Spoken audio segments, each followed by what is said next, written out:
ডেলিভারির কয়েকদিন আগে আমি আমার হসপিটাল ব্যাগটা গুছিয়েছিলাম, মানে নার্সিং হোম ব্যাগ আর কি। ছোটো ব্যাগে অনেকে দেখেছি যে ট্রলি নেয়, অনেক বড় ট্রলি, বাট আমার কোনো প্রয়োজন হয়নি, কারণ নার্সিং হোমটা আমার বাড়ির খুব কাছেই ছিল। যদি কিছু প্রয়োজন হতো তাহলে একদম গিয়েই মানে বাড়িতে বললেই ভিজিটিং আওয়ার্সে বাড়ির লোক পৌঁছে দিত। তো যাই হোক, আমি ছোটোই ব্যাগ নিয়েছিলাম, যেগুলো এসেন্সিয়াল খুব সেগুলোই নিয়েছিলাম আমি। ডক্টর রিপোর্ট সমস্ত কিছু সেগুলো তো অবশ্যই সাথে ছিল। এছাড়া এই ব্যাগটার মধ্যে আমি ম্যাটারনিটি প্যাডসটা নিয়েছিলাম, আর হচ্ছে দুটো হাউস কোট নিয়েছিলাম, কিন্তু হাউস কোটের কোনো প্রয়োজন ছিল না, বাড়ি পাঠিয়ে দেওয়া হয়েছিল দুটোকে। কারণ এমনই কমফোর্টেবল ড্রেস পরতে হবে যেটাতে বেবিকে আসানিসে মানে ইজিলি ফিট করা যায় সেরকম। তো সেরকম ছিল, তো বাড়ি থেকে সেগুলো পাঠানো হয়েছিল, মানে পাঠিয়েছিল পরে। আর তারপরে হচ্ছে যেগুলো আরও কিছু এসেন্সিয়াল জিনিস, সেগুলো হচ্ছে যেমন চিরুনি, কাটার, এগুলো খুব পার্সোনাল জিনিস, এগুলো কেউ ইউজ করে না এইগুলো। এছাড়া স্নানের তো কোনো প্রশ্নই নেই সি সেকশন হলে, তো সেক্ষেত্রে শ্যাম্পু সাবান এগুলোর প্রয়োজন হয় না, কিন্তু সার্ফের প্রয়োজন হয়। নার্সিংহোম থেকে এগুলো আমরা যাওয়ার পরে জানতে পেরেছি। নার্সিংহোমে যাওয়ার পর যখন মাসির আমার ব্যাগটা কাটছে, তখন বললো যে তুমি তো কিছু আনোনি, আরও কিছু আনতে হবে। বাকি সময় বাড়িটা কাছে ছিল বলে। তো তারপরে বললো যে বেবির একটা গামলা, কারণ প্রত্যেকদিন জামা কাপড় বা আমার জামা কাপড় যে ওরা মাসিরা কেচে দেবে, তার জন্য একটা গামলা। এছাড়া স্যানিটাইজার, বেবিকে যখনই কোলে নেবে তখনই স্যানিটাইজ করে কোলে নিতে হবে।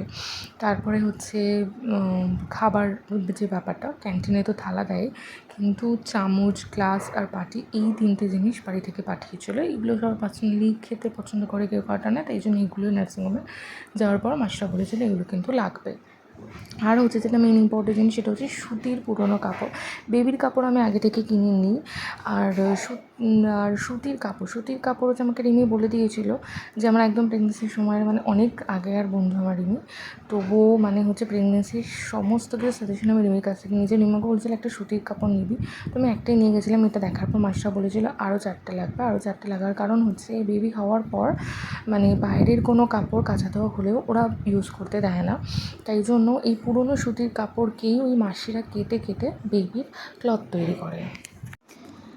বেবির সেকেন্ড ডক্টর ভিজিট ছিল, তো ডক্টর ভিজিটে যাওয়ার পর অনেক কিছু, যেহেতু নিউ প্যারেন্টসের অনেক কিছু কোয়ারি থাকে, একটুতেই আমরা নিউ প্যারেন্টসটা ভয় পেয়ে যাই। তো সেই হিসেবে ডক্টর ভিজিট করতে বলেছিল 15 দিন পরে, ওর ওয়েট চেক এছাড়া অন্যান্য কিছু জানার জন্য। তো সেই হিসেবে আমি জিজ্ঞেস করেছিলাম যে ওকে কবে থেকে সাবান, শ্যাম্পু এগুলো মাখাতে পারবো। তো উনি বলেই দিয়েছে যে এই সপ্তাহ থেকেই করতে পারবে। এতদিন আমি ওকে নর্মাল ব্যাথ দিতাম আর হচ্ছে গা মুছিয়ে দিতাম, বাট এখন থেকে আমি হচ্ছে সাবান, শ্যাম্পু এগুলো ইউজ করতে পারবো। তো কী কোম্পানি, সেগুলো হচ্ছে ডার্মাটিউবের সাবান দিয়েছে, ডার্মাটিউব লোশন দিয়েছে, লোশনটা দিনে একবার ইউজ করতে হবে। আর বেবিদের গায়ে অনেক সময় ছোটো ছোটো লাল লাল বেরোয়, যেটা আমার বেবিরও হয়েছিল জন্মের পরে, যেটাকে বাংলাতে সবাই বলে যে মাসি পিসি। আর এটা হয়তো অ্যাকচুয়ালি হিট র্যাশের জন্য হয়, এটা 2-3 বার হয়েই থাকে। তো সেটা বলার পর ডাক্তারবাবু আমাকে এই লোশনটাই সাজেস্ট করেছে। লোশনটা এমনি নর্মালি আমি স্নানের পরে মাখাতে পারবো দিনে একবার করে। আর হচ্ছে শ্যাম্পুর যে ব্যাপারটা, শ্যাম্পু হচ্ছে সপ্তাহে 1 দিন করে করলেই হবে, ওর শরীর বুঝে। তো আমার বেবির জন্য এই শ্যাম্পুটা দিয়েছে কেজেড প্লাস। এটা নামে লোশন লেখাই আছে, দেখতে পাচ্ছ, নামে লোশন হলেও এটা অ্যাকচুয়ালি শ্যাম্পুর কাজ করে, শ্যাম্পু প্লাস কন্ডিশনার টাইপেরও এটা। মা ও শিশু সুরক্ষা কার্ড, যেটাকে আবার পোলিও কার্ডও বলা হয়, এটা আমি একদম যখন আমি জানতে পেরেছিলাম আমি প্রেগনেন্ট, তার পরপরই আমি এই কার্ডটা করে নিয়েছিলাম। এই কার্ডে হচ্ছে নর্মাল হচ্ছে ডক্টর চেক আপ, তো আমি প্রাইভেট থেকে করিয়েছি, কিন্তু এখানেও চেক আপ হয়। আর এখানে হচ্ছে 3টে চেক আপ হয়, 3টে check up mandatory, 4th check আপটা বাড়িতে এসে হয়, যদি ওখানকার ম্যাডামরা সময় পায় তাহলে বাড়িতে আসে। যদি আমার বাড়িতে এসেছিলো, আমার পুরো 4টে চেক আপই হয়েছে। আর এই চেক আপগুলোতে অতটা হেডেক নিতে হয় না, কারণ যে আশা দিদি তোমার থাকে সেই তোমাকে ফোন করে রিমাইন্ডারে দিতে থাকবে।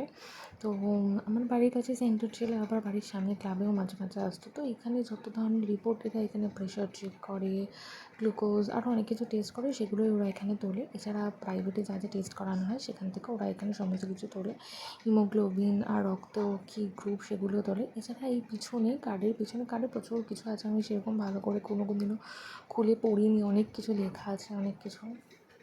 আর এই কার্ডের পিছনে বাচ্চাদের কোন কোন মাসে কী কী টিকা আছে সেগুলো একদম মেনশন করা আছে, 1.5 মাস, 2.5 মাস এরকম করে, এবং কী কী টিকা হয় সেই মাসে সেগুলো আলাদা আলাদা করে মেনশন করা আছে। তো আমার বেবিকে তো আমি এইখান থেকেই মানে টিকা দেওয়া করাবো। আর এছাড়াও আশা দিদি যারা থাকে তারাই গাইড করে দেয় যে কোন দিন কী হবে এবং কোথায় হবে। কাছের ক্লাবে যদি হয় সেটাও সুবিধা হয়, বা সেন্টারে যদি হয় সেটাও সুবিধা হয়। তো আমিও যেরকম টেটানাস 1-2 দুটোই মানে প্রেগনেন্সির সময় নিতে হয়, সেই দুটো টিকাও আমি এই হেলথ সেন্টার থেকেই নিয়েছিলাম। আর আমার বেবির যতগুলো টিকা হবে সেই কটা টিকা আমি এখান থেকেই নেওয়া করাবো।